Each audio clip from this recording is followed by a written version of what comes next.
let's get back to the SEC. Missouri, -2 on KenPom. No line available yet at any legal sports book, but the odds are available, Justin, for Missouri to win the national championship, down to 40-1 after their double-digit win against Alabama at home earlier in the week. Right there with Texas Tech, actually, in the market. And you can check out the best national title odds over at thelines.com. You were celebrating on X, and so were Missouri fans. I had a couple buddies that go to Missouri. They were celebrating that win like they won the national title already. So ahead of this game against Arkansas, what's your long-term outlook on this Missouri team before we handicap the Saturday night matchup in the SEC?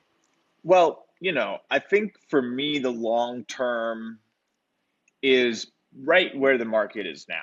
I think that, that's where the futures market is kind of fun when you're like, okay, this Missouri team here, coming into, I think they were 51st in KenPom on December 31st. I believe they are like 15th or higher now. I don't even know what they are after beating Alabama. I should know. I should read KenPom. Yeah, that's crazy. That is crazy. They were legitimately 50th on when they played Alabama State. They were 52nd on after they played Auburn. They were 53rd going into the game against LSU. They won by a bunch, and then they beat Vandy, beat Florida, beat Arkansas, lose to Texas on the road, fine. Only drop a few points there. Beat Mississippi State. Those two put them right outside the top 20. And then Oklahoma, Georgia, Alabama wins. And 13th, man. Again, so the thing is that they lost that Illinois game. They were kind of being slept on a little bit. I believe Shot Quality had that as a win. A couple of their games were kind of low scoring. Yeah, so the Illinois game was a loss, expected to be a 5-point win on neutral. They were not expected to take any losses in the non-con, expected to have a lot of their games be bigger blowouts. All the signs underneath were pointing to them being one of the like a top 20, top 25 team in shot quality, and yet they were priced at 120-1 around like the middle of January. So I think I bought in after before the Florida win, essentially. So right after the Vandy win, because I was high on Vandy already, and so they beat Vandy pretty good at home, good shot quality win. And so before the Florida game, got 120-1, 3/4 unit on it, which is pretty big for me when I'm betting futures. So I think that's to win 90 units or something. Whew. That would be fun. That'd be really fun. That's to win it all though. So again, I wasn't really super refined in my futures process for the year yet, and I was kind of just locking things in off the board that I liked, and I probably should have picked up Final Four. I'll probably lose some value hedging it out because I don't think they're winning it. That's just the truth of the matter. So, I'm fine losing a bit of that value to the VIG when I have to play against them, in a couple rounds. I would assume I let them play the first round out, no hedge, depending who the second round matchup is, maybe slightly hedging something if it's like the perfect type of antithetical matchup for them. But, ideally letting them try to get to that Final Four spot or fade or going against them in the last game in the Elite Eight, ideally, or in the Sweet 16 before you start taking swings against, because I have a wide futures portfolio. So it's not like I only have that. And I think, your play style changes a lot when you bet 20 teams versus 2. Absolutely. Right. So I'm hoping that I'm going to lose my Missouri future, if at all, to someone else I have. Right. Because I also have Wisconsin 120-1. I also have a Vandy 80-1 to make the Final Four. I have New Mexico 80-1 to make the Final Four. So I'm hoping that my paths are colliding so I can just be all right, maybe a light hedge to give myself maybe a no loss scenario. And you go from there. So we'll see. But I do think that they are properly priced now. Of course, there's not a no I could hedge out with right now and cut my losses, but it's going to be a lot of fun. I can't wait. I'm going to have 40 tickets on my desk sitting here in March trying to, get the right one home. But Missouri was looking good. I think there's a few more. I try to add a few every week. So I'll have a new article out I think actually later tonight on a few editions for Final Four. I have my candidates selected, maybe a few that took bad losses people are sleeping on right now, I think is kind of what you want to look for, because you're not really beating anyone to who's the hot team in the last couple weeks. If anything, you want to be like, who's the good team that lost some tough luck games that you can get for a better price right now, that might pick it up and get rolling in 3 weeks. Yeah, that last point is really important when you're gauging futures, especially right before March Madness. You don't want to buy high. No. You want to buy low. A team like Alabama, You can snipe hot. You can like pick off a book that's slow. Like I got like a 60-1 on Wisconsin to win it all off Caesars the other morning because they were just slow to update from the last day, and Wisconsin got that big win, and everyone else was at 30-1 already, and or 28-1, 23-1. And you can do if like, okay, well, let me see if like someone's still hanging a bad line, which I mean, fair sport, all's fair. Which I one way scour like. unless they reject your bet and then adjust the number. They usually don't. I gotta hand it to most regulated books. They're pretty good about it. I especially when you're not betting thousands. I mean, I'm betting like scale of hundreds for my futures. So like I don't incur too much. I'm not pushing past limits, and they happily take your money on futures. Usually, unless you're crushing them. It's they like to have your money for a month. So. Right. I will say, keyword most books. Oh, most. Again, I try to keep it to the big ones, and it's not like 60 to 30s that. Like, whoa, man, you'd absolutely crush. It's still a 30-1 future, and I would be shocked if Wisconsin wins it all. So hopefully I can hedge my position, though, and use exchanges, and I'll be in Vegas and in New Jersey. So a lot of options.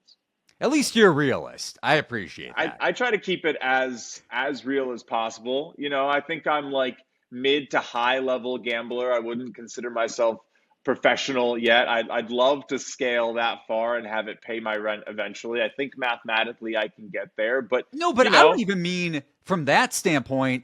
I was more so talking futures, because when you get a great number, like I touched on, Missouri social media, especially X, blowing up after that win over Alabama. Wow, you have a really good number on the Tigers. It's not like you're going out on this podcast saying Missouri 90-1 is not I think you would be an idiot to say a lock, but I also think you would be dumb to say good chance to win the title, and you're realistic about it.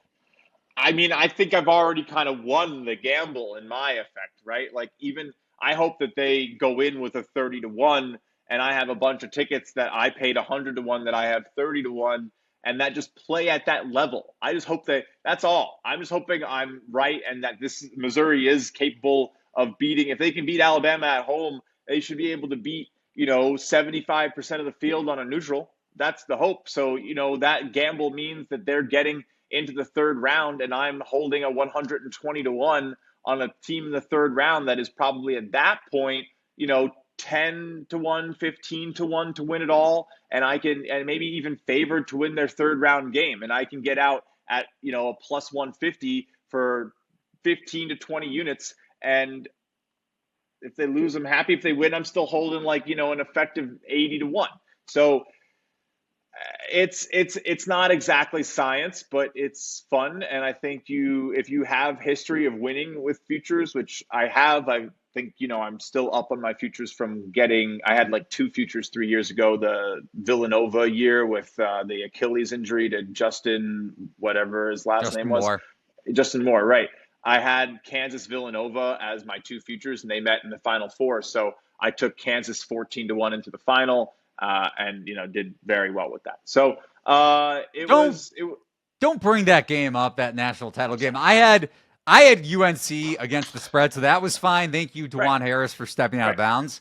But I had a long shot bet on Armando Bacot to win MOP of the Final Four. And if he didn't step on the floorboard, UNC, for one, up 16 or double digits at half. What a but game. Yeah, he and UNC collapsed in the second half. But Justin, before we get too far into the futures Yeah, conversation, I know the YouTubers out there could get a little antsy when we're breaking down individual games. sure. So going They can back to skip. They can Missouri jump. and We this got matchup the Saturday jumps. night in Fayetteville at Arkansas, Woo Pig Suey, you know Sure. that chant's going to be going crazy with Arkansas right on the bubble, sold out arena, and Arkansas coming off back-to-back losses at Texas A&M, the aforementioned Aggies last Saturday, but covering or at least pushing on the close, and then losing but covering at Auburn. That was a really impressive effort, especially with Big Z for Arkansas going 0 of 8 from deep. You look at this matchup, and by the way, going back to that Auburn game, one last thing. Arkansas up with about 3 minutes to go, but really struggling to score, and that can happen against Auburn and the number one team in college basketball. Maybe a little bit suspect heading into March. Conversation for either later in the show or another day. But I think Arkansas has a pretty good matchup here.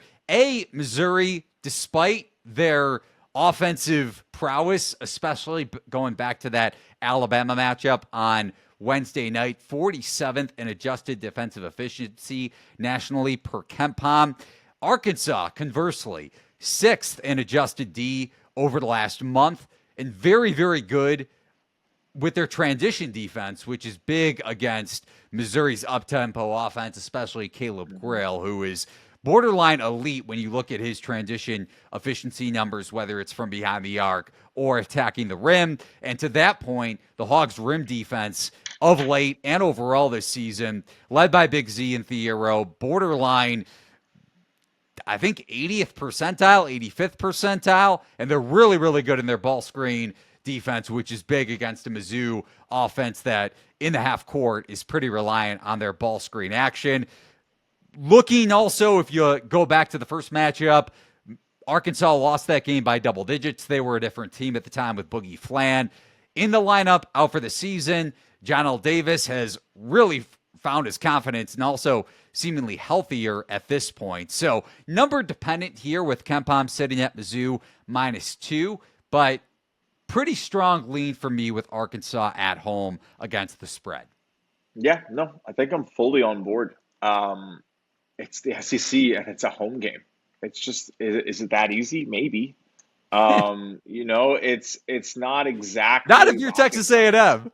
Sure, not exactly that, but home win percentage is at 58.7%, which is pretty good, pretty good.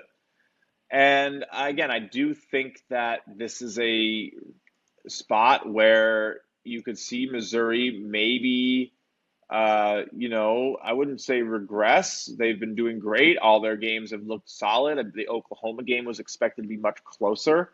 But the away win at Georgia, I'm not super impressed with that Georgia side this season. I mean, man, this Missouri team is kind of tough to bet against. Expected to win on the road against Tennessee, man. I think that's how good they are. Beat Mississippi State, expected to lose on the road there, so they can muscle out wins too, like they do. I think in general, you do, unless you have a real reason to say like this is a perfect spot for where Missouri's can pick them apart. They are fully like one of the most effective teams in the nation because they force the turnovers. They don't turn it over themselves, so they win the possession battle. They shoot really well from deep. They defend the rim really well, and then they get to the line on offense. So really, really tough for anyone. But I do think Arkansas in general is going to be able to stuff them a little bit in the mid-range inside. The concern is, and I mean, I've seen Arkansas play this year, Eli. I watched them against Michigan at Madison Square Garden for the Jimmy V Classic. They cannot close out. It is such a problem. It is such a problem. Those closeouts, they give their opponent shooters so much space. So Especially when Adu is on the floor. right. It gets bad. And so shot quality rates them 301st in defense against 3-point shooting, essentially saying they allow high quality threes.